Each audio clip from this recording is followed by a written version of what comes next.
Hello students, this is Ejaz Sir's Maths Academy and I am Ansar sir. Let us continue with our lecture on gravitation and see today we are going to solve a few questions given in Navneet Digest. And those questions, one of these questions is this, which came in the board exam last year in March 2019. What would be, let us start studying. What would be the value of g on the earth? What is small g? Acceleration due to gravity. What would be the value of small g on the surface of the earth if its mass were twice as large? Suppose at present, we know at present,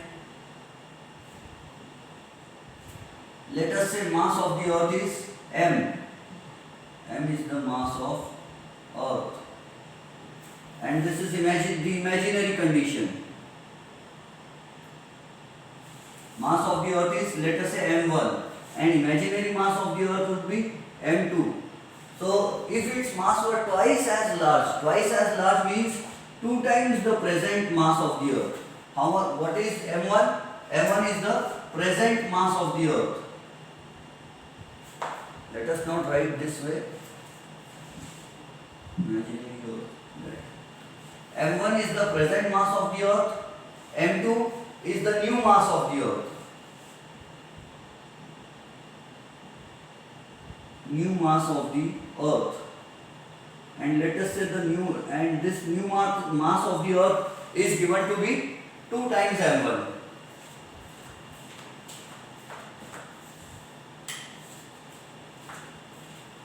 The new mass of the earth is given to be 2 times m1. And what else? And its radius half of what it is now. R1 is the present radius of the earth.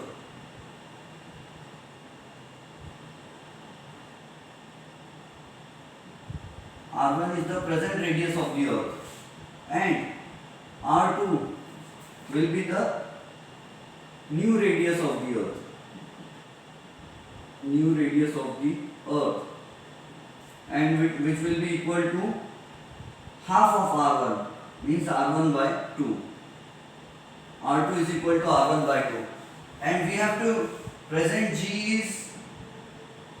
G1 is present acceleration due to gravity.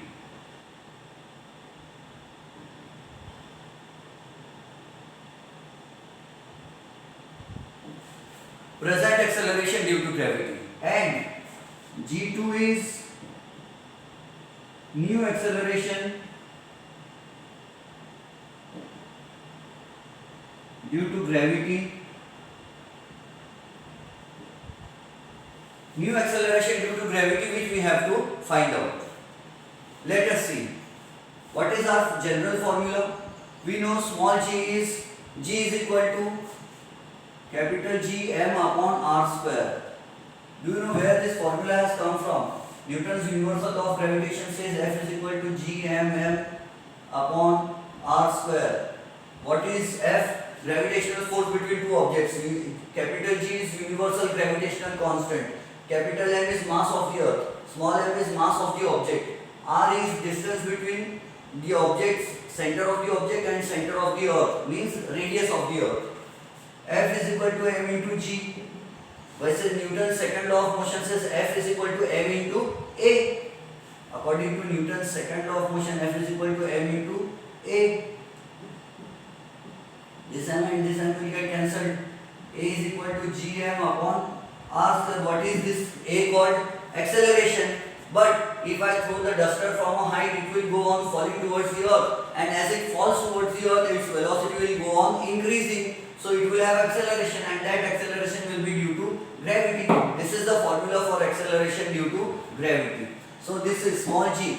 If I write g1, present acceleration due to gravity is equal to present mass of the earth upon present radius of the earth ka square multiplied by g. G is universal gravitational constant. Its value is same everywhere. That's why we are not writing capital G1, G2. And new mass would be, let us call this equation number 1. And for G2, new acceleration due to gravity, we have to find G2. What will be the new acceleration due to gravity? What would be the value of g? New g कितना होगा? So capital G will remain the same. Present में, past में, future में, everywhere it is the same. New mass of the earth would be m2 and new radius of the earth would be r2 square. Equation number 2. Let us divide equation 2 by 1. Dividing equation 2 by equation 1. So it becomes g2 by g1 is equal to, g2 means gm2 upon r2 square. Here it will be gm1 upon r1 square. अब उसका reciprocal कर लेते हैं. It will become g2 by g1 is equal to gm2 upon r2 square into r1 square upon gm1. Reciprocal हो गया. ये जी जा cancel, capital G. अब बचा क्या हमारे पास, ये हटा देता हूँ, इसका कोई काम नहीं, आप समझ गए कहाँ से आया. Now g2 by g1 becomes m2 by r2 square multiplied by r1 square upon m1. अब अगर मैं ऐसा लिखता हूँ 2 by 5 into 7 by 3 तो कितना होगा, 2 7 is 14, 5 3 is 15. तो मैं ऐसा भी लिख सकता हूँ 2 by 3 into 7 by 5. अदला बदली कर लिए तो भी क्या होगा, 2 7 is 14, 3 5 is 15, वही वैल्यू होती है. तो 5 की जगह 3 रखो, 3 की जगह 5 रखो, अदला बदली कर लिए तो भी चलता है मल्टीप्लिकेशन में. So we can do it here. So we will write m2 upon m1 into r1 square upon r2 square. Here it will be m2 upon m1 multiplied by, दोनों को स्क्वायर मार देते हैं, r1 upon r2 का whole square, दोनों मिला के. अब देखो क्या दिया हुआ है, m2 is 2 times m1, यानी m2 upon m1 is equal to क्या हो जाएगा, 2. यहाँ देखो m2 is equal to 2 times m1, तो m2 upon m1 is equal to 2 हो जाएगा. Here we can write 2.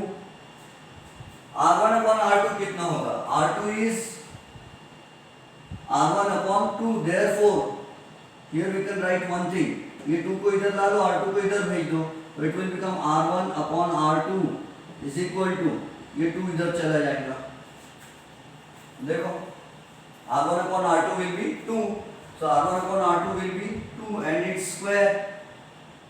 ये वैल्यू लिख के बताओ, ऐसा लिख देता, m2 की जगह I will write 2m1 upon m1 into r1 upon 2r2 की जगह क्या लिख सकता हूं मैं, r2 की जगह क्या लिख सकता हूं मैं, हाफ r1 यानी r1 by 2 उसका square. So r1 will get cancelled, m1 will get cancelled, ये 2, ये बचेगा 1 upon 1 by 2 square. So this will become, समझ में आ रहा है, कंफ्यूज तो नहीं हो रहे, वहां से देख लो नहीं तो. So it will become 2 square and it will be 2 into 4 8. तो ये क्या आया, g2, ओ बेटा g2 by g1 is equal to 8. तो g2 is equal to क्या होगा, g2 is equal to 8 times g1. ये हमको प्रूव करना था, ये हमको फाइंड करना था कि अगर अर्थ का मास डबल हो जाता है, भारी हो जाती है अर्थ और उसकी रेडियस हाफ हो जाती है और श्रिंक हो जाती है अर्थ, तो अर्थ का ग्रेविटी बढ़ जाएगा, क्योंकि अर्थ भारी होगी, मास बढ़ गया तो ग्रेविटी बढ़ गई, है ना. देख लो, और रेडियस कम होगी तो ग्रेविटी बढ़ गई. दिस केम इन समर 2019, मार्च 2019 के बोर्ड एग्जाम में क्वेश्चन आया था. छपाई कर लो जल्दी से, नोट इट डाउन. फिर हम प्रैक्टिस एक्टिविटी शीट मिलती है बोर्ड की तरफ से 10th स्टैंडर्ड के लिए, टीचर्स के लिए they give practice activity sheets. उसमें से हम एक क्वेश्चन देखेंगे. It's a very simple question, ये बोर्ड एग्जाम में नहीं आया बट इट्स वेरी सिंपल. पहले छपाई कर लो ये जल्दी.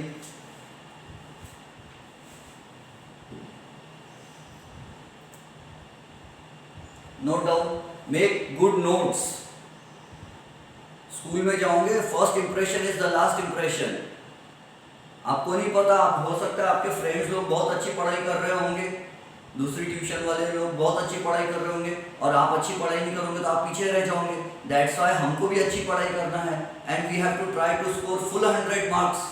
हम छोटे मोटा एम नहीं रखेंगे, फुल 100 मार्क्स का एम रखेंगे. उसके लिए कहीं डाउट डिफिकल्टी कुछ भी आ रही है तो कांटेक्ट करेंगे हम अंसार सर से, व्हाट्सएप नंबर आपके पास है, ठीक है। डिफिकल्टी रही तो कुछ पूछेंगे और आगे बढ़ेंगे, सेल्फ स्टडी हार्डवर्क अच्छा करेंगे हम लोग। चलो मीटा problem,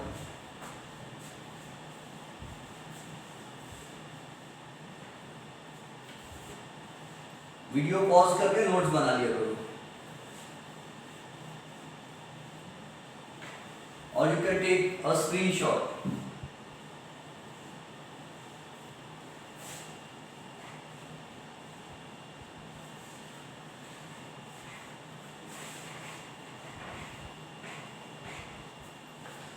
second question is very easy, since it's a theoretical question तो मैं वो बोर्ड पे नहीं लिखता हूँ, सिर्फ आपको पढ़ के सुना देता हूँ। See the question is, if g is equal to G M, लिखना पड़ेगा शायद, if small g is equal to G M upon R square, then where will the value of g be high? Then where will the value of small g be high? Goa beach, ओ शुभ शुभ शुभ शुभ शुभ शुभ बोलो, Goa beach और on the top of mount Everest, और on the top of Mount Everest। कहाँ g की वैल्यू ज्यादा होंगी आप बता सकते? गोवा बीच कहाँ है?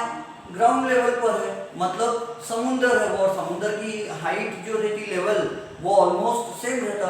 अर्थ पर तो भी ऐसा रहता, कहीं पहाड़ है, कहीं गड्ढा है, डिप्रेशन है, वैली है, पीक्स है, but flat C, generally C को फ्लैट माना जाता है, हालांकि उसमें भी हाई टाइड्स लो टाइड्स होती है, but we suppose the surface of a sea to be flat. तो गोवा बीच की हाइट कम है और माउंट एवरेस्ट की हाइट बहुत ज्यादा है ना, नियरली 8.8 किलोमीटर है उसकी हाइट माउंट एवरेस्ट की। तो कहाँ जी ज्यादा रहेगा, और की ग्रेविटी कहाँ ज्यादा रहेगी, एक्सेलरेशन ड्यू टू ग्रेविटी कहाँ ज्यादा रहेगी? व्हाट इज, ये देखो ये जी और ये आर में क्या रिश्ता कहलाता है? जी और आर स्क्वायर में इनवर्सली प्रोपोर्शनल डिस्टेंस रिलेशन कहलाता है, मतलब जितना अर्थ के सेंटर से ऊपर होगा, if this is the earth और ये अर्थ के सेंटर से ये अर्थ की रेडियस है, और यहाँ पर है गोवा बीच, गोवा छोटा सा लिख रहा हूं मैं, and this is the earth, ये अर्थ के सेंटर से, और ये माउंट एवरेस्ट है, माउंट एवरेस्ट की हाइट ज्यादा है, this is mount Everest, Mount Everest की हाइट ज्यादा है तो अर्थ से उसका डिस्टेंस ज्यादा है, माउंट एवरेस्ट के टॉप से अर्थ के सेंटर का डिस्टेंस ज्यादा है। तो आप लोगों ने सब सेंटर से सेंटर डिस्टेंस क्यों नहीं गिन रहे? तो ये मैं खड़ा हूँ माउंट एवरेस्ट पर, ये मेरी बॉडी के सेंटर से, तो मेरी बॉडी के सेंटर से और की बॉडी के सेंटर तक डिस्टेंस जो ये ज्यादा है माउंट एवरेस्ट पर, डिस्टेंस ज्यादा है तो ग्रेविटी कम, और यहाँ पर डिस्टेंस कम है तो ग्रेविटी ज्यादा होना चाहिए। तो वेयर विल, ये फॉर्मूला खुद उन्होंने हिंट दे दिए, तो हम कहेंगे कि the value of G will be less on Mount Everest, the value of acceleration due to gravity will be less on Mount Everest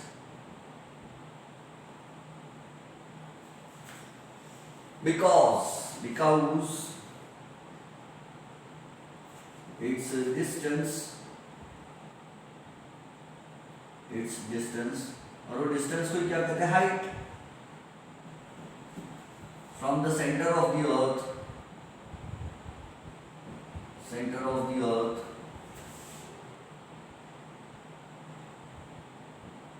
is greater,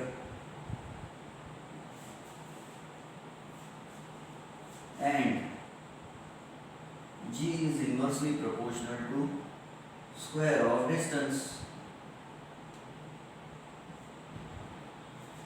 बस इतना लिख दिया तो सफिशिएंट हो जाता है। अगला सवाल जो देगा आपको भय तथा चिंता, परेशानी, वो ये रहा बोर्ड पर, पहले लिख लो ये।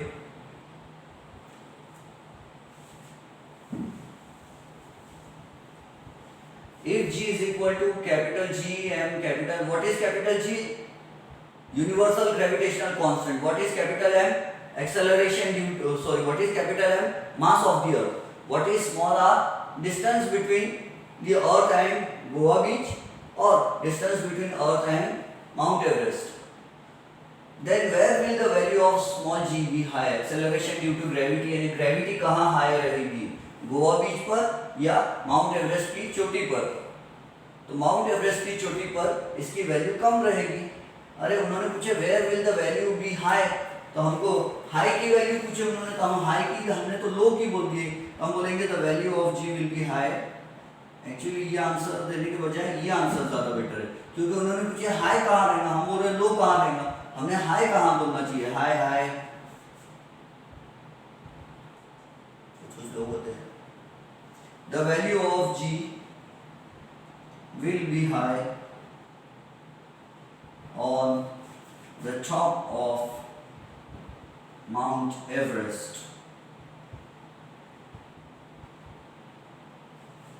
माउंट एवरेस्ट, है ना? The value of G will be high on Mount Everest. Done. Done.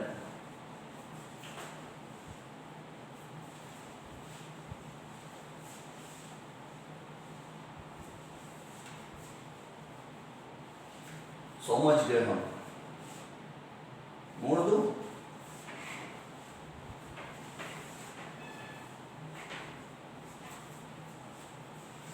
The value of acceleration due to gravity will be high on the top of Mount Everest. अगला प्रश्न जो देगा हमें 2 अंक यदि हमारा उत्तर सही होता है तो, if the value of G suddenly becomes twice its value, ये हमारी पाठ्य पुस्तिका के पीछे दिया हुआ है। This question is given in the exercise in the textbook. इस चैप्टर की जो एक्सरसाइज है उसके पीछे टेक्स्ट बुक पे दिया हुआ है, so it's a textual question. Textual question है, क्या क्वेश्चन पूछता है? If the value of small ji,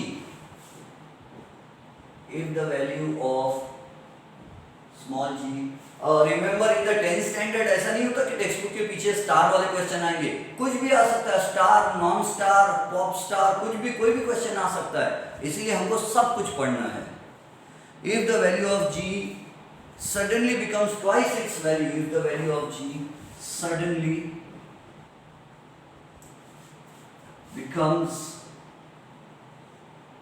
twice its value,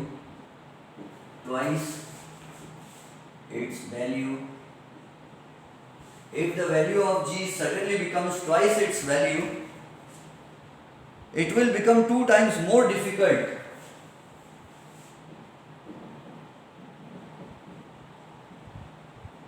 will become 2 times more difficult, 2 times more difficult to pull a heavy object along the floor, to pull a heavy object along the floor. Why? कहने का मतलब क्या है? अगर अर्थ का gravity 2 times ज्यादा हो जाए, ग्रेविटेशनल फोर्स 2 टाइम्स बढ़ जाए, तो 2 टाइम्स हेवी हो जाएगा किसी ऑब्जेक्ट को ड्रैग करना, खींचना। मतलब इफ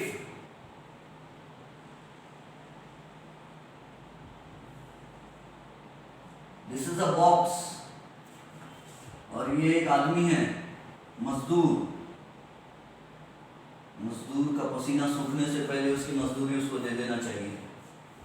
ये मजदूर इसको खींच रहा है, ऐसे खींचते हैं,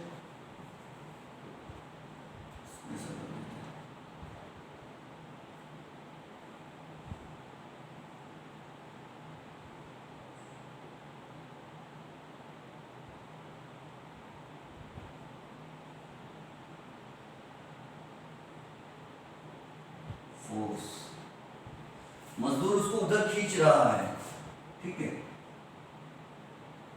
मजदूर उधर खींच रहा है, and this is the floor.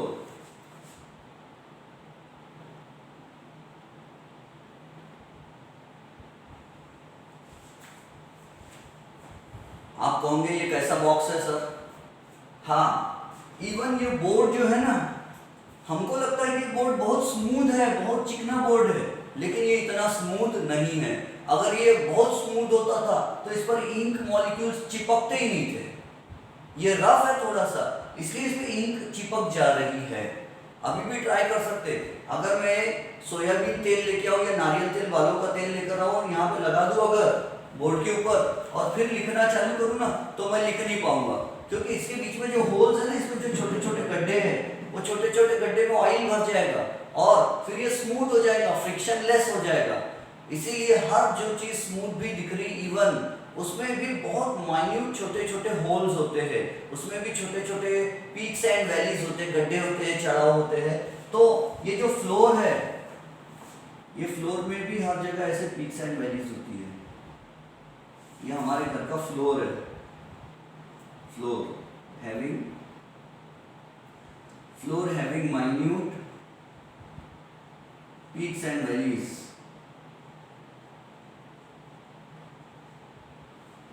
which cause friction. Friction समझता है आपको क्या होता है? फ्रिक्शन मोशन को अपोज करने की कोशिश भी करता है और मोशन को सपोर्ट भी करता है। वैसे फ्रिक्शन की एक आदत होती है, जिधर मोशन हो रहा है फ्रिक्शन उसके अपोजिट में डायरेक्शन में काम करता है। फॉर एग्जांपल, अगर आप किसी गार्डन में और वहां स्लाइड है, घसर पट्टी है, और वो घसर पट्टी पे मैंने 1 किलो नारियल तेल डाल दिया और आपको बोला आप घसो, तो सिर्फ करके आप नीचे घसर जाएंगे। लेकिन अगर एक दूसरा स्लाइड है और वो एकदम जंग लग गया, उस पर रस्टिंग हो गई उसकी, and if it is very old and it has peaks and valleys on it, और उस पर बैठकर आप घसर रहे हो, तो आप अच्छे से स्लिप नहीं हो पाओगे नीचे, क्योंकि friction will oppose your motion. Friction आपको नीचे घसरने नहीं देगा। फ्रिक्शन की आदत है कि फ्रिक्शन रुकाना चाहता है, जहां भी मोशन हो रहा है उसके ऑपोजिट डायरेक्शन में खींचता है। फ्रिक्शन की आदत होती है कि ये स्टैटिक फ्रिक्शन, कोई चीज घसर रही है तो उसको रुकाने की कोशिश करता है। यहाँ पर भी देखो, ये बॉक्स है और बॉक्स का वेट कितना है? Weight of the box, weight of the box का फॉर्मूला क्या है? m/g।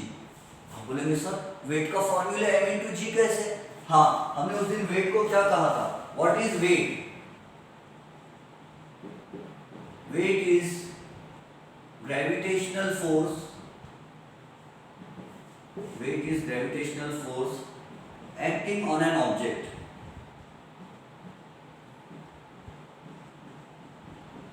weight is gravitational force, है ना?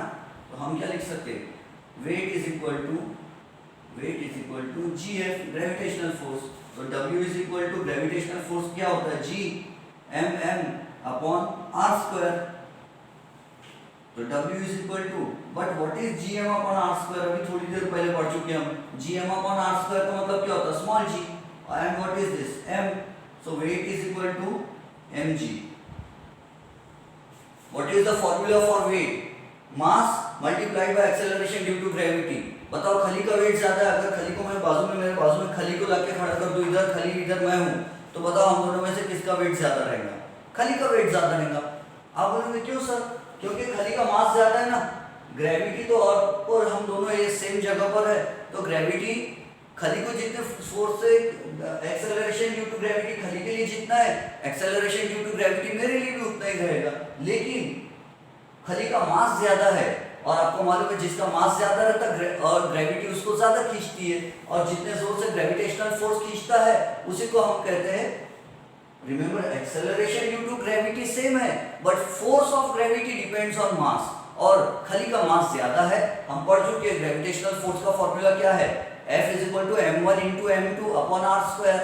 m1 into m2 यानी दोनों का मास का प्रोडक्ट ज्यादा है, तो ग्रेविटेशनल फोर्स भी ज्यादा रहेगा, तो अर्थ का मास भी ज्यादा, खली का मास भी ज्यादा, दोनों का मास ज्यादा, तो ग्रेविटेशनल फोर्स ज्यादा, इसलिए खली को ज्यादा ग्रेविटेशनल फोर्स से अर्थ खींचेंगी। अब खली को ज्यादा ग्रेविटेशनल फोर्स से अर्थ खींचेंगी, इसका मतलब खली का वेट ज्यादा रहेगा और मेरा वेट कम, तो जिसका मास ज्यादा रहता उसका वेट भी ज्यादा रहता, जिसका मास कम रहता उसका वेट भी कम रहता। मास बदलता नहीं है, mass is the material content in the body. किसी बॉडी के अंदर में कितना माल पानी भरा हुआ है उसको बोलते हैं उसका मास, है ना? The matter, the material content in an object is called its mass, but the gravitational force acting upon an object is called its weight। तो ये बॉक्स का वेट कितना है, m into g। अब क्वेश्चन क्या होता है, if the value of g suddenly becomes twice, तो अभी ये आदमी को ताकत कितनी लगाना पड़ रहा है खींचने के लिए, मान लो इसको फोर्स F लगाना पड़ रहा है ना, तो खींच ले रहा है, फिर भी ये पिक्स एंड वैल्यूज है यहाँ पर। इफ अगर ये G डबल हो जाता है तो हम क्या लिखेंगे answer, if G becomes twice then weight of the object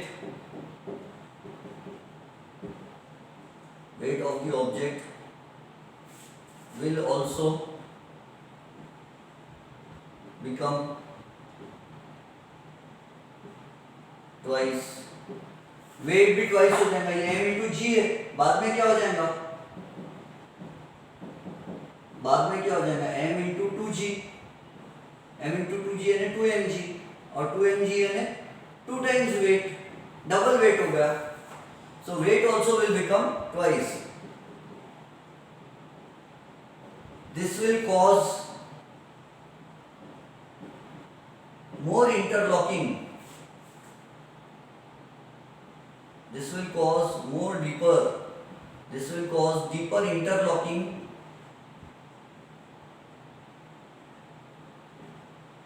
between peaks and valleys on the floor and on the lower surface of the object, hence friction will increase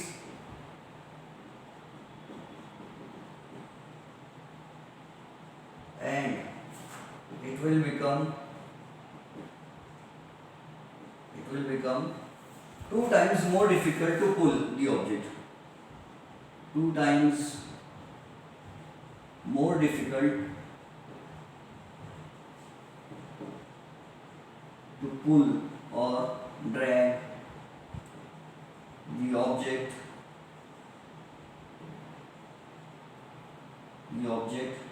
along the floor।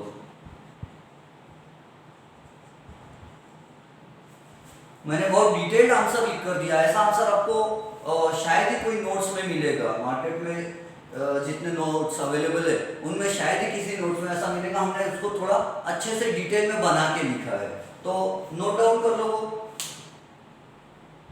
देखो wait double हो जाएगा तो क्या होगा भैया, भारी हो जाएगा तो क्या होगा, और इसमें एक दूसरे में इंटरलॉकिंग जो है, इसकी इंटरलॉकिंग अभी ऐसी है, वेट बढ़ जाएगा, जी बढ़ जाएगा तो वेट बढ़ जाएगा तो इंटरलॉकिंग ज्यादा फिक्स हो जाएगी, और फिक्स हो जाएंगे तो इसको मूव कराना, इसको आगे खींचना, आगे ले जाना और मुश्किल हो जाएगा, ठीक है, डबल प्रॉब्लम हो जाएंगे इसको खींचने में। अंडरस्टूड, नोट डाउन कर लो जल्दी। Diagram banana is not necessary, आपके अंडरस्टैंडिंग के लिए डायग्राम बनाओ, लेकिन एग्जाम में से कितना फेंकना है हमको, ये इधर का कुछ भी नहीं लिखना।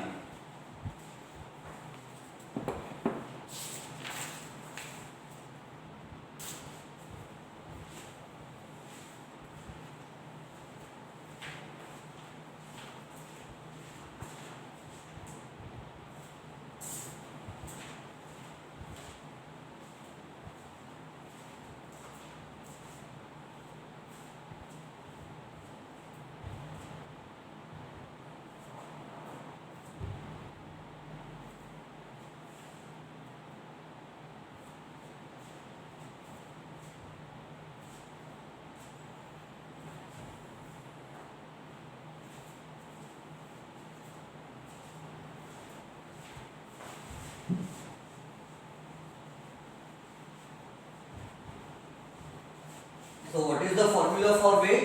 m into g, याद रखना weight का formula क्या है, m into g। What is weight? Gravitational force acting upon an object. Weight is a vector quantity, weight has direction towards the center of the earth। हर चीज का wait उसको किधर खींचता है, अर्थ के सेंटर की तरफ, क्योंकि वेट यानी ग्रेविटेशनल फोर्स, और ग्रेविटेशनल फोर्स किधर खींचता है, अर्थ के सेंटर की तरफ खींचता है।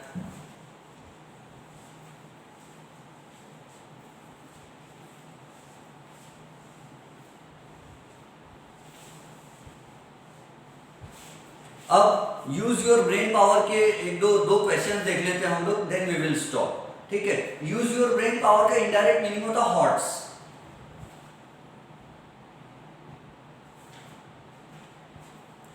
पहला क्वेश्चन है, हालांकि इसको हॉट्स का क्वेश्चन बोल रही है हमारी टेक्स्ट बुक, लेकिन ये कोल्ड क्वेश्चन है, एकदम चिल्ड है। वो क्वेश्चन पूछती है, will your weight remain the same as you go higher and higher above the surface of the earth? Will your weight remain the same if you go as you go higher and higher above the surface of the earth? क्या कहते हो आप? अर्थ से जितना जितना ऊपर जाएंगे तो हमारा वेट बढ़ेगा कि कम होगा? यस करेक्ट, हमारा वेट कम होगा, क्योंकि अर्थ का ग्रेविटेशनल वेट का मतलब क्या है? Gravitational force. और जितना जितना हम अर्थ से ऊपर जाएंगे तो हमारा डिस्टेंस बढ़ेगा अर्थ के सेंटर से, डिस्टेंस बढ़ेगा तो ग्रेविटेशनल फोर्स कम हो जाएगा, यानी हमारा वेट कम हो जाएगा। ये हॉट्स का क्वेश्चन था। अब सेकंड हॉट्स देख लेते, फिर रुक जाएंगे। सेकंड क्वेश्चन है, suppose you are standing on a tall ladder. Suppose you are standing on a tall ladder. Ladder का मतलब क्या होता है? सीढ़ी। वो ऊपर चढ़ने की सीढ़ी होती है ना, मूवेबल, इधर उधर ले जाते हैं ऊपर चढ़ने के लिए बिल्डिंग, उसी को आड़ी कर दो तो अर्थी बन जाती है जो। हाँ, suppose you are standing on a tall ladder. If your distance from the centre of the earth is 2r, if your distance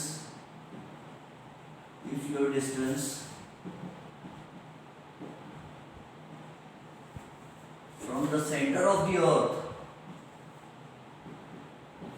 is 2r,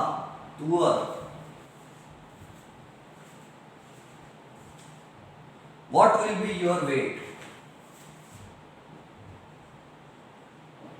What will be your weight?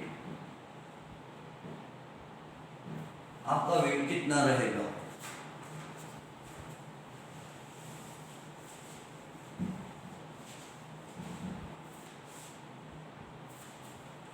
चलो देखो, what is the formula for weight? Solution. Weight का formula क्या रहता?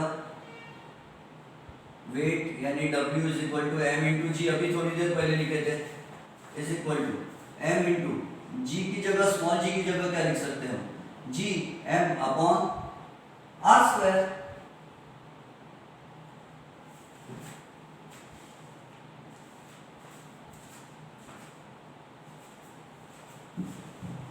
ऐसा लिख लेते हैं। Press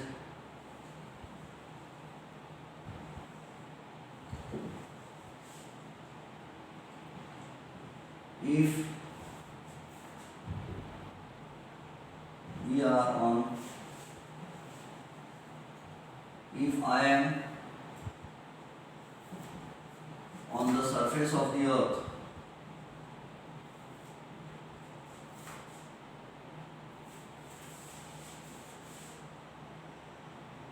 my weight W1 will be equal to m into g।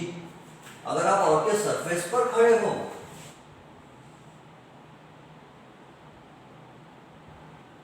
आप और के सरफेस पर खड़े हो और से रेडियस r पर, तो आपका वेट कितना रहेगा? W1 is equal to m into G. लेकिन अगर ये अर्थ है और ये रेडियस है r और आप हाइट h पर चढ़ गए, हाइट कितनी हाइट पर चढ़ गए आप? जितनी अर्थ की रेडियस है वहां पर चढ़ गए आप सीढ़ी लगा के,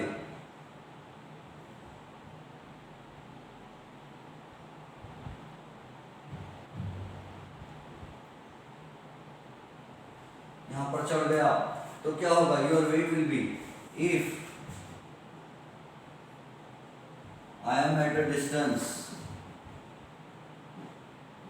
2r from the earth center, 2r from the center of the earth,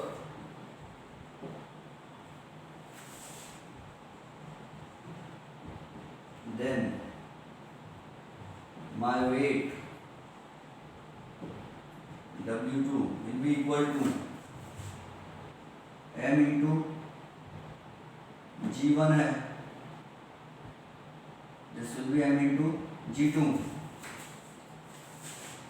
और वो कितना हो जाएगा, weight is equal to m into G2 m into G M upon 2r square which will be m into G M upon 4r square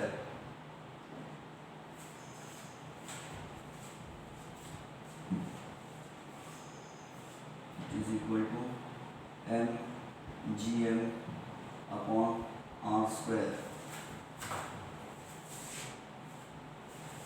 So W2 weight is equal to, ऐसा लिख सकता हूँ मैं 1/4 into m gm upon r square. So W2 is equal to 1/4 into W1.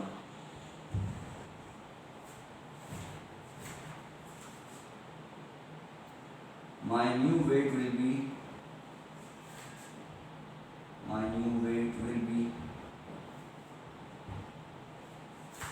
4 times less than my weight on the surface of earth.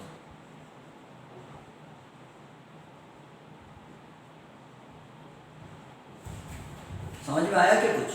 देखो, if I am on the surface of the earth, my weight will be, let us suppose W1, और wait का definition क्या है, m into G1, wait W1 है अर्थ के surface पर, तो G भी अर्थ के सरफेस का लेना पड़ेगा, और ये हो जाएगा m, G का मतलब क्या होता है, capital G m upon r square. If I am at a distance 2r from the center of the earth, अगर मैं और हाइट पे चढ़ जाऊँ अगर 2r from the center of the earth, then my weight will be W2. W2 यानी wait हमारा कम हो जाएगा, W2 नया वेट रहेगा और वो कितना रहेगा m into G2, और से 2r डिस्टेंस डबल डिस्टेंस पे चले जाएंगे तो G की वैल्यू कम हो जाएगी तो वेट भी कम हो जाएगा. अब यहाँ पर देखेंगे